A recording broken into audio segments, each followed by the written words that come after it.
Assalamualaikum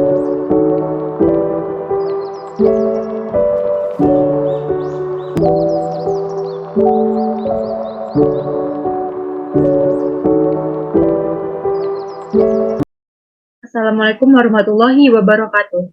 Selamat datang di video kami yang berjudul Menyelamatkan Hutan, Mengatasi Kebakaran Hutan, dan Mempertahankan Ekosistem. Dalam video ini, kita akan menjelajahi ancaman global yang disebabkan oleh kebakaran hutan dan bagaimana kita dapat melindungi serta memulihkan hutan yang berharga bagi kita semua.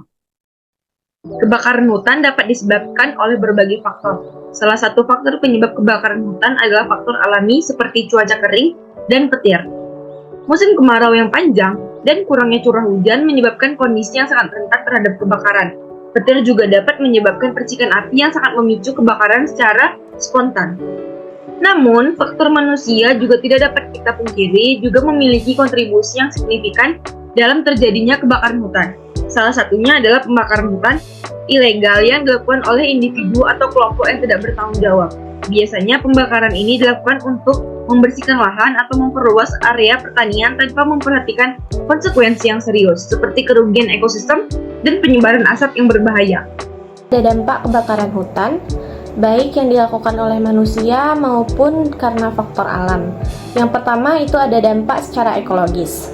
Secara ekologis, kebakaran hutan akan merugikan keanekaragaman hayati dan kerusakan habitat, baik flora maupun fauna yang ada di dalam hutan tempat terjadinya kebakaran.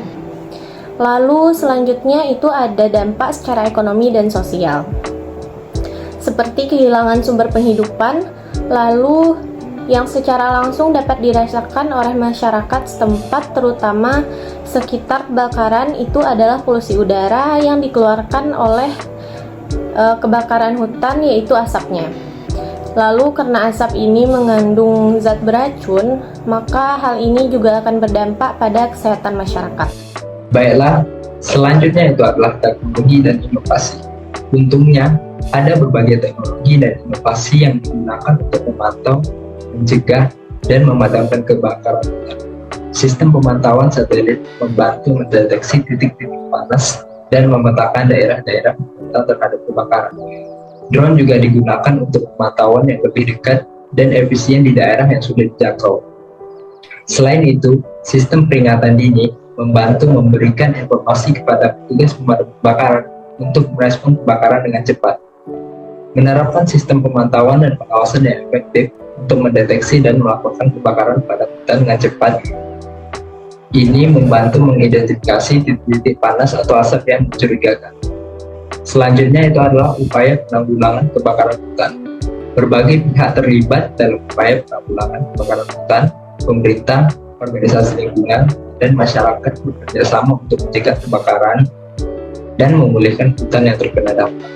Program pencegahan melalui kampanye kesadaran, reboisasi, dan pelatihan petugas pemadam kebakaran menjadi bagian dari strategi itu yang ditetapkan.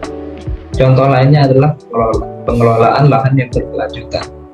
Ini melibatkan pembuatan saluran irigasi, pembuatan pintu air, dan pengaturan tata air yang tepat untuk menjaga kelembapan lahan dan mencegah kebakaran. Selanjutnya adalah restorasi ekosistem. Hal ini melibatkan pemulihan tanah gambut, penanaman kembali vegetasi yang asli, dan pengembalian kondisi hidrologi yang stabil. Restorasi ekosistem dapat membantu mencegah kebakaran dan memperbaiki kualitas lingkungan. Selanjutnya adalah pendidikan dan kesadaran masyarakat. Mengedukasi masyarakat lokal, petani, pemilik lahan, dan pengguna lainnya tentang resiko kebakaran hutan rawa gambut, praktik pengelolaan yang aman, dan pentingnya pelestarian ekosistem rawa gambut. Selanjutnya adalah kolaborasi dan pengawasan. Melakukan pengawasan hukum yang ketat terhadap praktik ilegal, seperti pembakaran hutan untuk pembukaan lahan atau penambangan ilegal yang dapat menyebabkan kebakaran. Dan yang terakhir adalah pengelolaan api yang aman. Melakukan pengelolaan api yang aman termasuk melakukan kegiatan pembakaran terkontrol pada musim yang tepat, mengatur larangan pembakaran selama periode kering atau berbahaya, dan melibatkan masyarakat dalam pengawasan dan pemadaman api secara tepat. Selanjutnya, kita masuk kepada bagian peran individu. Sebagai individu, kita juga memiliki peran penting dalam melindungi hutan dan mencegah kebakaran. Dengan mengurangi pembakaran hutan ilegal, mendukung organisasi lingkungan dan melakukan tindakan ramah lingkungan, kita dapat memberikan kontribusi nyata dalam pelestarian hutan. Berikut adalah beberapa contoh tindakan konkret yang dapat kita lakukan. Yang pertama, yaitu menjadi konsumen yang bertanggung jawab. Memilih produk-produk yang memiliki sertifikasi keberlanjutan seperti kayu yang berasal dari hutan yang dikelola dengan baik atau produk pertanian organik. Yang kedua, yaitu mengurangi konsumsi produk-produk yang berkontribusi pada pembakaran hutan ilegal, seperti produk kelapa sawit yang tidak berkelanjutan. Yang ketiga, yaitu mengurangi pemborosan dan limbah dengan memilih produk dengan kemasan minimal, menggunakan kembali barang-barang dan mendaur ulang sebanyak mungkin. Yang keempat, yaitu menyumbang dan mendukung organisasi lingkungan. Mendukung organisasi lingkungan dengan menyumbangkan waktu, uang, dan sumber daya lainnya. Hal ini dapat dilakukan dengan melalui donasi ke organisasi yang berfokus pada pelestarian hutan, penanganan hutan ilegal. Yang terakhir yaitu mengikuti kampanye dan kegiatan yang diselenggarakan oleh organisasi lingkungan.